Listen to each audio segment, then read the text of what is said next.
চোখের সামনে বাংলাদেশে গুলি দিয়ে মানুষকে হত্যা করা হয়। আমরা কি এই হত্যা আরো চেয়েছি? আমরা হত্যা বন্ধ করতে যদি চাই তবে কি করতে হবে আমাদের? সেটাই হলো এখানে নাহিদ ইসলামকে জয়যুক্ত করতে হবে। সকল উপস্থিতিকে আমি বলতে চাই, মা বোনরা হাজির আছে এখানে, সকল মুরব্বী আলেম ওলামারা আমার এখানে উপস্থিত আছেন। নাহিদ ইসলামকে যদি আমরা জয়যুক্ত না করতে পারি এর চেয়ে লজ্জার কিছু আর বাংলাদেশে থাকে না। আমরা কি আজকে ওয়াদা করতে পারি নাহিদ ইসলাম এই 11 আসনে জয়যুক্ত হবে? আজকে সিরাজ মিয়ার মাঠে আমরা ওয়াদা করলাম নাহিদ ইসলামকে জয়যুক্ত করব শাপলা কলি মার্কায়। আমরা আগামী দিনে দেখতে চাই নাহিদ ইসলাম সংসদে মা বোনদের নিয়ে কথা বলবে। যারা ওসমান হাদিকে দিবালুকের সামনে গুলিবিদ্ধ করে দেশ থেকে সরিয়েছে তাদের বিচারের আওতায় আনবে। আমরা এটা সবার কাছ থেকে কাম্য করতে চাই। ওসমান হাদির বিচার আমরা যেন এই বাংলার মাটিতে দিবালোকের সামনে দেখতে পাই। আসসালামু আলাইকুম রহমতুল্লাহি ওয়া আমার জন্য সবাই দোয়া করবেন, আপনাদের সকলের জন্য আমার দোয়া করবেন। এবং স্থানীয় নেতৃবৃন্দ, সম্মানিত সাংবাদিক বন্ধুগণ, সম্মানিত রামপুরা বাড্ডা বাটানাবাসী, আসসালামু আলাইকুম রহমতুল্লাহি ওয়া সম্মানিত উপস্থিতি, 24-এর 5ই আগস্ট যে বিপ্লব হয়েছে সেই বিপ্লবের মধ্যে দিয়ে বাংলাদেশের মানুষ এখন একটা নতুন রাজনৈতিক বন্দোবস্ত দেখতে চায়। যেই রাজনীতির ভিতরে কোনো সানাবাজি থাকবে না, যার মধ্যে কোনো দখলবাজি থাকবে না, যার মধ্যে কোনো সন্ত্রাস থাকবে না, যেই রাজনীতি হবে ইনসাফের রাজনীতি, যেই বাংলাদেশ হবে কল্যাণের বাংলাদেশ আমরা দেখতে পাচ্ছি। তার জন্য সারা বাংলাদেশের টেকনাফ থেকে তেঁতুলিয়া, রূপসা থেকে পাথুরিয়া, যেই জায়গাতে 11 দলীয় জোটের সমাবেশ হচ্ছে সেই সমাবেশ প্রমাণ করে আগামীর 12 তারিখে বাংলাদেশের ইতিহাসের নতুন সূচনা তৈরি হবে। যারা মনে করেছেন জুলাই বিপ্লবকে অস্বীকার করে আবার জনগণের ম্যান্ডেট নিয়ে জনতন্ত্র কায়েম করবেন, আপনাদের এই স্বপ্ন কখনো পূরণ হবে না।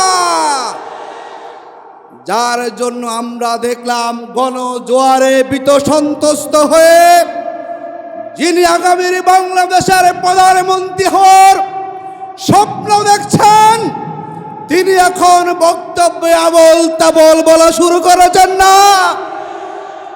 তিনি আমাদেরকে বসে একটা প্ল্যান দিবেন, উনি আমাদেরকে এমন পরিকল্পনা দিবেন যা আমাদের আছে তা কি করছেন বলেন তো, তা দিতে স্যার আমাদেরকে ঠিক কিনা বলেন। উনি কোনো দেশের সম্বন্ধে জানা নাই, শোনা নাই, কোন জেলায় কি লাগবে তাও জানেন না। এর মবুজ লোক কখনো প্রধানমন্ত্রী হতে পারেন না। আমি আর একটা কথা বলে শেষ করছি। যারা 17 বছর দেশের বাহিরে ছিলেন আমরা আপনাদেরকে সম্মান করেছিলাম, দুর্ভাগ্য হচ্ছে সেই সম্মানের জায়গাটা আপনারা নিজেরাই নষ্ট করে ফেলেছেন, ঠিক না বলেন? যেই ডাক্তার শফিকুর রহমানরা বাংলাদেশে বারে বারে কারাগারে গিয়েছেন, যে আল্লামা মামুনুল হকরা বারে বারে কারাগারে গিয়েছেন, যেই নাহিদ ইসলামরা জীবনে বাজি রেখে জুলাই বিপ্লবকে সফল করেছেন, আজকে আপনি গুপ্ত সুপ্তের কথা বলে তাদেরকে আপনি অপমানিত করছেন। আমরা বলতে চাই যিনি 17 বছর দেশের বাহিরে পলাতক ছিলেন আপনি হচ্ছেন বাংলাদেশের গুপ্তের কমান্ডার, যিনি গুপ্তের কমান্ডারের দায়িত্ব পালন করে আপনার জনশক্তিকে দেশের ভিতরে নির্যাতনের মুখে ফেলে দিয়ে যিনি 17 বছর আরামায়েশ ছিলেন, তিনি এসে আবার আমাদেরকে সবক দিবেন। এই সবক জনগণ মানতে চায় না।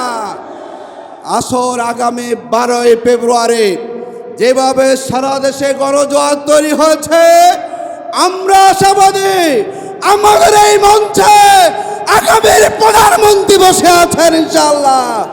ডাক্তার শফিকুর রহমানের নেতৃত্বে যে নির্বাচনী ঐক্য ইনশাআল্লাহ সংখ্যাগরিষ্ঠ আসন পেয়ে এই ঐক্য ক্ষমতায় যাবে ইনশাআল্লাহ।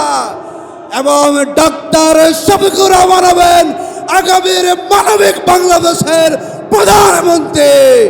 আসুন সেই প্রধানমন্ত্রীকে দেওয়ার জন্য এই ঢাকা 11 আসনে ছাত্র যুবক যারা বড় জনতা আমরা ঐক্যবদ্ধ হয়ে শাপলা কলিকে বিজয়ী করি এবং জনাব নাহিদ ইসলাম জুলাই আন্দোলনের ঘোষক, আমরা মনে করি তাকে বিজয়ী করার মধ্যে দিয়ে জুলাই বিপ্লবকে আমাদেরকে সম্মানিত করতে হবে। আল্লাহ হাফেজ। বাংলাদেশ জিন্দাবাদ, শাপলা কলি জিন্দাবাদ, নির্বাচনী ঐক্য জিন্দাবাদ। আসসালামু আলাইকুম রহমতুল্লাহ বারাকাতুহু। নারায়ে তাকবীর, নারায়ে তাকবীর। সংগ্রামী ঢাকা 11 বাসী সংগ্রামী সমাবেশ, আজকের এই সমাবেশ প্রমাণ করে 12 ফেব্রুয়ারি আরেকটি 5 আগস্ট তৈরি হতে যাচ্ছে। এই পর্যায়ে বিশেষ অতিথির বক্তব্য রাখছেন বারবার কারা নির্যাতিত নেতা,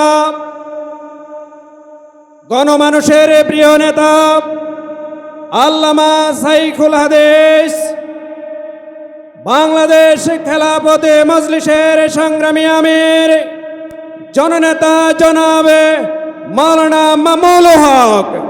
বক্তব্য রাখছেন মাওলানা মামুনুল